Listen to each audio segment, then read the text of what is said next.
It's always very hard to follow Lynn, but you can see the passion that she's given us for this disease. Today, my job is to review with you some of the basic science of this disease, epidermolysis bullosa, and to then follow on to our team who is trying to change some of the science that we've used in gene therapy into stem cell therapy, which will give us new opportunities to give hope for these kids. Dr. Vernie will be right after me, and then Dr. Oro will follow. So how do you say this? What is this disease? Well, it's called dystrophic because it means scarring. And so this is a group of diseases that cause significant scarring. Epidermolysis, epi is the outer layer of skin, derm is skin, lysis means fall apart, so the outer layer of skin falls apart. And then bullosa means blisters, so epidermolysis bullosa. And there are many different types of EB, is what we call it. And you can think of this disease as being the skin holding together with multiple different chain links. And it turns out there's at least 10 different molecules that are involved in those chain links. And this is the molecule which I'll describe in a little bit more detail later, which is the major foundation for holding the skin together. There are two different types of the dystrophic. One is the recessive, one is the dominant. The focus of this grant is for the dominant, but also it will benefit the recessive. So really we're focused on both diseases together. You'll see in our presentation that our gene transfer methods will not help the dominant form, so the stem cell therapy offers an opportunity to go for both diseases. So what happens with recessive dystrophic RDEB? And so again, this is the focus of what we've done in the past, so I want to show our past skills and how we're going to advance that in the future. Blisters are present soon after birth. The diagnosis is made by the absence of type VII collagen. I'll give you a little bit more information about that. Which holds the outer layer of skin to the inner layer of skin. There are many years of painful expanding wounds that never heal, and then death from malnutrition, infection, or squamous cell carcinoma. For the recessive group, about 40% of the patients will die of a metastatic squamous cell or from infection from their wounds by the time they're 35, and about 80% will die by the time they are 55. So these patients have severe scars and damage for many years, and then they have problems with death. Here's a picture of a child soon after birth. So often these children are flown to us from all over the country where we take care of them in our neonatal ICU. You can notice in this picture, it's hard to see in this light, but basically you can see little bruises underneath the fingernails. So you think about how it hurts if you have a little bruise under your fingernail, and this child has it on all 20 of its toes and fingernails. And within about 3 days, these nails will be off because of the damage. So a couple days later, you can see the blisters that are starting to form on the hands. Blisters on the feet just from the typical process of birth. So these children may be born with what looks like normal skin, but within minutes, the skin starts to blister. Here's more damage. Over time, the hands will start to form scars, as this child has. This child cannot straighten the fingers because of the scar formation. Eventually, you develop wounds on the trunk, on the extremities that never heal. So this wound will never heal unless we find an effective therapy. You can see this lesion on the leg. Again, these are wounds that will never heal. Today, with whatever methods we use, we cannot heal these. Over time, these patients will start to develop mitten deformity that Lynn talked about. You can see on this patient in a little closer picture how the fingers and the hands also become eventually like little stumps. And then you can see that wound on the leg. Is that a squamous cell? Is it not? We can do multiple biopsies on that, and we may find multiple sites where this patient's developed a squamous cell, and usually within about 5 years after the first squamous cell, these patients will have metastasis, even with the best medical care, and they'll die from their skin cancer.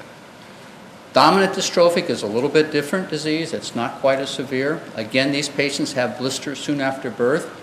We also make the diagnosis by special techniques. Many years of painful wounds, but their trauma to their skin, it takes a little more trauma to their skin to form their wounds. And these patients often have disability, but they sort of learn to avoid some of the areas that form trauma. The incidence of dominant dystrophic is about 4 per million births. The incidence of recessive dystrophic is about 1 to 2 per million births. So why would we be interested in a disease that's so rare? Well, the severity of this disease cries for help. And the advantage that the skin has is we can see what we're doing. We can see how we improve these patients. As we get into complications of our therapies, if we see a complication, we can remove it. So the skin is a very accessible organ. Here's a picture of a patient with dominant dystrophic. No matter how this patient takes care of this site on their trunk, it keeps blistering. Just wearing a shirt, rubbing against it, it keeps blistering. You can see a leg wound that just won't heal. And this causes severe pain and discomfort. You can see on this patient's back just the multiple scars, and you can see the erosions. This is an adult who knows how to protect their skin, yet they're constantly wounded, they're constantly injured, and they're constantly scarred. So this is where the term dystrophy comes from, because these patients have severe scarring. Here's a picture of the basement membrane zone. So this is the focus of this disease. So this shows the different units of the basement membrane zone and the different components. The very bottom part are the columns, which are called Type VII collagen. And the way you can think of Type VII collagen is this is the foundation that holds the skin together. You damage this foundation, you have scarring, you have wounds. And think of it as a hemp rope is the best description of it. In the patients that have recessive dystrophic, they have no rope. They have this fragile thread, minor trauma just tears it apart and the skin falls off. For the patients that have the dominant dystrophic, they have what's called a dominant negative effect. You can think of it as a piece of hemp that has multiple little razor blades on it. So their collagen may look normal, and then as soon as you torque it, as soon as you twist it, those little dominant negative effects destroy the whole rope and the rope falls apart. So there's different functions and the different ways that the two will present. Here's a drawing of that molecule, Type VII collagen.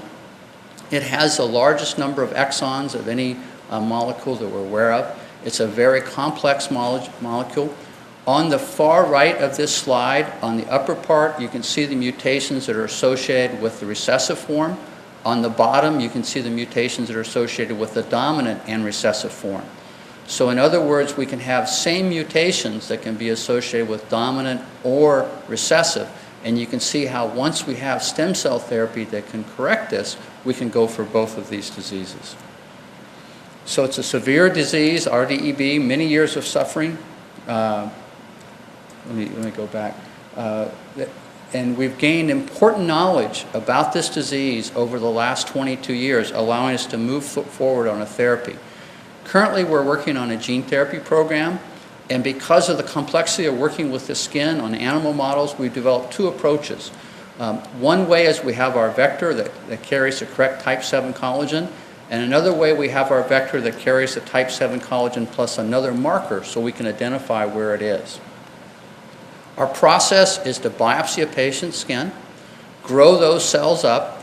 We then grow the cells on a pig dermis, because it turns out that if we use other types of dermises, the Type VII collagen looks very similar in other animals than it does to human.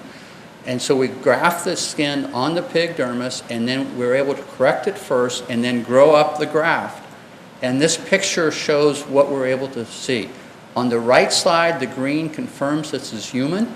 On the left side, the fluorescent is the Type VII collagen that's now made in cells that never could make this before. And these are cells that are grown on a skid mouse, which accepts human graft. The problem with the skid mouse is it doesn't like pig skin. So why would the mouse not like pig skin? We don't know. But in the pig skin, the mouse will reject the pig skin within about 2 months. So we can't do long-term studies with pig skin. So we developed another method where we have a marker on the Type VII collagen. We're able to use human dermis now because we can tell which is the Type VII collagen that came from the human dermis and which is the one that we've made. And on this, we're able to show out to a year. The slide on the right is a year, where you can see the fluorescence identifies that this is human skin, this is human Type VII collagen we're able to grow on the skid mouse. So we've been able to take the stem cells of the skin, we've been able to correct Type VII collagen on recessive dystrophic EB and grow it out. And then this is the other data that documents this. So that column I showed you Those columns are called anchoring fibrils. And we're able to document that we're able to make the type VII collagen, and then it goes into that hemp rope. It makes the anchoring fibrils. And this is the data that the FDA has allowed us to move forward on our gene therapy trial. So we now have an FDA approval, and we're waiting for our vector to be made in a good manufacturing process, and then we will start to begin to apply this to patients. So far in our preclinical data with recessive dystrophic, with the gene therapy, we've been able to develop the vectors that work. We can demonstrate at least 12 months, and that's so long as the skid mouse can hold the grafts. We've established that this is a method that works, and we've also shown that we're not inducing cancers, we're not doing anything dangerous, and the FDA has approved us. The goals that we have and the FDA requirements is that we show success in patients after 12 weeks and 6 months. We show that type VII collagen is there in the basement membrane and it works, and that we're able to restore the anchoring fibril. And so we've already been able to demonstrate that in our animal model.